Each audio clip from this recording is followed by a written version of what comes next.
Activities नाही ज्या actually खरंच अप्रिशिएट केल्या जाऊ शकतात किंवा ज्यामुळे आपल्या पर्सनॅलिटीचे वेगवेगळे कसेट जे आहेत, वेगवेगळे पैलू जे आहेत ते पॉलिश होऊ शकतात. अशा प्रकारच्या एक्स्ट्रा करिक्युलर ऍक्टिव्हिटीज, त्यामध्ये स्पोर्ट्स असेल, कल्चरल इव्हेंट्स असतील, त्यामध्ये हे असेल जे तिथे पण आम्ही बोलतोय प्रत्येक जणांबद्दल मी मला वाटत नाही. कदाचित आम्हाला एक इंटरेस्टिंग असताना आपोआपच येत नव्हतं किंवा त्याचे सर एवढं चांगलं बोलले, बीटे सर चांगलं बोलले, प्रत्येकाला ते जमेल असं नाही. हे स्किल आहे आणि कुठलंही स्किल हे उपजत नसतं असं माझं मत आहे. तुमचे क्रोमोझोम्स आणि जीन थेअरी आणि आपण काय काय सांगत असेल ते ठीक आहे. पर्सनॅलिटी ट्रेट्स जे आहेत ते पॅरेंट्सकडनं काही कॉपी होऊन येऊ शकतात.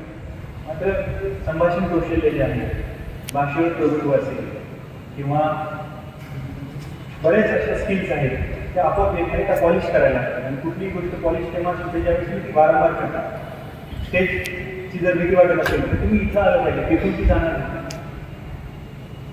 कुठलीही भीती जी आपल्या मनामध्ये वाटते करणारी गोष्ट ती केल्यानंतरच ती मिळत असते.